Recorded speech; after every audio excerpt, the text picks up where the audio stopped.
होगी। अरे मम्मी, काहे झूठ बोल रही हो कि घर में अकेले बोर हो रही हो? घर में मैं भी तो हूँ, तो तुम अकेले कहाँ हुई? और पिछले 2 घंटे से तुम टीवी से चिपक कर एक के बाद एक सीरियल देखे जा रही हो। कभी कुमकुम भाग गया तो कभी कुंडली भाग गया, कभी ये भाग गया तो कभी वो भाग गया। सब भागने में ही लगे हुए हैं, तो सालों मैराथन दौड़ दो, कुछ तो प्राइज जीतोगे। और ये क्या है, कभी पवित्र रिश्ता तो कभी ये रिश्ते हैं प्यार के। और ये बताओ, ये जो सीरियल है, ये रिश्ता क्या कहलाता है? ये जो पिछले 5 सालों से चलता आ रहा है, इन सालों को अभी तक पता नहीं चला कि इनका ये रिश्ता क्या कहलाता है। बोर हो रही हूँ। अरे मम्मी, तुम्हारे ये बोर सीरियल देख देख कर बोर तो मैं हो गया हूँ।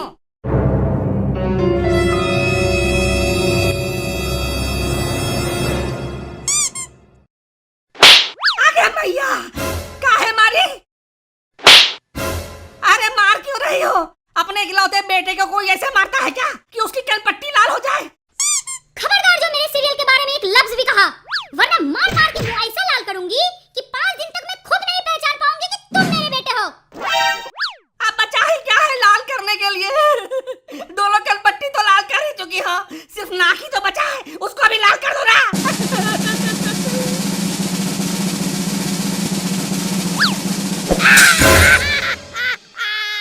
सारी मुसीबत की जड़ यही मोबाइल है। रुक जा, सारा दिन मोबाइल में घुसे रहते हो ना। ना माँ से बात करने की तमीज है, ना बाप से बात करने की तमीज है। रुक, आज इस मुसीबत को जिंदा ही नहीं छोड़ूंगी। ये ले, ये ले, ये ले। अरे, पापा का गुस्सा मोबाइल पर क्यों निकाल रही हो मम्मी? अरे वो मोबाइल है, पापा नहीं कि सॉरी बोलेगा। अरे छोड़ दो उसको ना, आज तो इसे खत्म कर ही दूंगी। सारा टंटा ही समाप्त हो जाएगा साला। अरे छोड़ दो मम्मी, छोड़ दो, अब मेरे मोबाइल को छोड़ दो प्लीज। अगर वो मर गया तो मैं भी जिंदा नहीं रह पाऊंगा। मैं पबजी कैसे खेलूंगा मम्मी? मैं सन्नी लियोनी की फिल्म, अब मेरा मतलब है कि मैं सन्नी देओल की फिल्म कैसे देखूंगा मम्मी? ना, आज तो इसे खत्म कर ही दूंगी। नहीं मम्मी, नहीं छोड़ दो मम्मी, अब मेरे मोबाइल को छोड़ दो। तुम्हें तुम्हारे इकलौते पति की कसम, अपने इकलौते बेटे की इकलौते मोबाइल को छोड़ दो मम्मी। इकलौता पति? ये इकलौता पति क्या होता है? हर औरत का एक ही पति होता है। कभी सुना है किसी को दर्जन भर पति हो? हैं? हाँ सुना है ना, द्रौपदी के, उसके 5 पति थे। अरे कोई है जगह हुआ कि सब सो गए? आ गए महाशय। हाँ आ गया। आए ही क्यों, उधर ही रह जाते। जरूरत क्या थी आने की? भूख लगी थी तो आ गया। क्यों, बाहर में गुलछर्रे उड़ा रहे थे तब भूख नहीं लगी थी? जो खाना खाने के लिए मुंह उठाकर घर चले आए। देखो, ज्यादा दिमाग का भट्टा मत बनाया करो। पापा, भरता बैगन का बनता है और दिमाग का दही बनता है। हाँ भाई, ज्यादा दिमाग का दही और बैंगन का भरता मत बनाया करो। जब बाहर गुलछर्रे उड़ा रहे थे तब कोई दिक्कत नहीं थी, और घर में आते ही तुम्हारा दिमाग खराब होने लगा। गुलछर्रे? अरे गुलछर्रे तो तुम उड़ाती हो। सारा दिन बैठकर बकवास सीरियल देखती रहती हो। मुझे भूख लगी रहती है, खाना परोसने बोलता हूँ तो अभी आई कहकर टीवी से चिपकी रहती हो, और मैं इधर मनाता रहता हूँ कि भगवान जल्दी से ब्रेक आए तो ये महारानी उठकर मुझे खाना परोसे। पापा, आपको शायद पता नहीं है, पानी में बैठी हुई भैंस और सीरियल देखने बैठी हुई औरत दोनों जल्दी नहीं उठती। आगे मैया। भैंस? तू मेरी तुलना भैंस से कर रहा है? नहीं मम्मी नहीं, अब मैं तुम्हारी तुलना भैंस से नहीं कर रहा था। मैं तो भैंस की तुलना तुमसे कर रहा था। अब कहाँ भैंस और कहाँ तुम? तुमसे तो मैं बाद में निपटूंगी। और तुम क्या बोल रहे थे कि मैं तुम्हें खाना नहीं देती हूँ और बकवास सीरियल देखती रहती हूँ? मैं सीरियल को बकवास क्यों कहूँगा? सीरियल तो अच्छे होते हैं, बकवास तो तुम करती हो। और तुम जो रात के 9 बजे तक बैठकर ताश खेलते रहते हो, वो तो तुम बहुत बड़ी समाज सेवा करते हो ना? हैं? ताश ही तो खेलता हूँ। मुझे तुम्हारा ताश खेलना बिल्कुल पसंद नहीं है।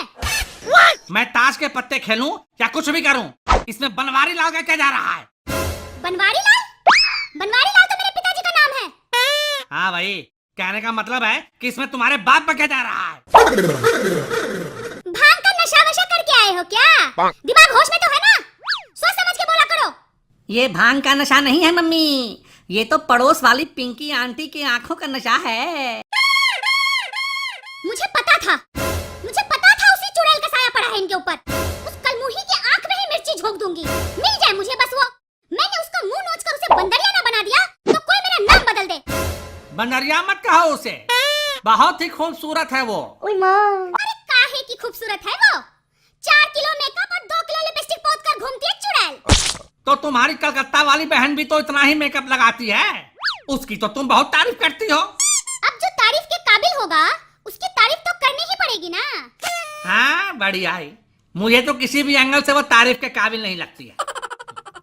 अरे बाप रे, तुमसे लड़ाई के चक्कर में मैं तो असली बात ही भूल गई। असली बात? कौन सी असली बात? मेरी बहन ने फोन किया था, वो आज यहाँ आने वाली थी। उसने बोला था कि जीजाजी को स्टेशन भेज देना रिसीव करने के लिए। कौन सी बहन आ रही है तुम्हारी? वो कलकत्ता वाली क्या, जो किसी भी एंगल से तारीफ के काबिल नहीं है? नहीं वो नहीं। तो फिर कौन? और कौन सी बहन है तुम्हारी? है, एक बहुत ही दूर के रिश्ते की बहन है। कहाँ से आ रही है? मुंबई से। मुंबई तो यहाँ से बहुत दूर है। तभी तो वो दूर की रिश्ते की बहन है। ट्रेन कितने बजे आने वाली थी? 8 बजे। अब तो 10 बज गए, अब तक तो वो वापस भी चली गई होगी। अरे अब इतनी रात को कौन आ गया?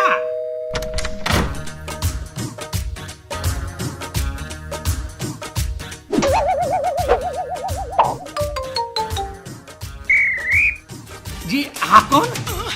हमको नहीं पहचाने, हम आपकी साली है जीजा जी, चंपा। आप हमको स्टेशन पे लेने क्यों नहीं आए? अब घुसने भी नहीं दीजिएगा क्या? अंदर नहीं आने दीजिएगा क्या, जो दरवाजा छेक के खड़े हैं? चलिए हटिए। दीदी हम आ गए।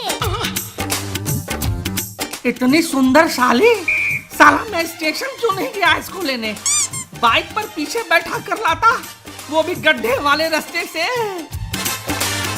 इतनी सुंदर साली से मिलने के बाद फिर मैंने क्या क्या किया, ये जानने के लिए इस सीरीज का अगला पार्ट जरूर देखना। और तब तक के लिए MSG टून्स चैनल को सब्सक्राइब करके बेल आइकन प्रेस कर दो यार।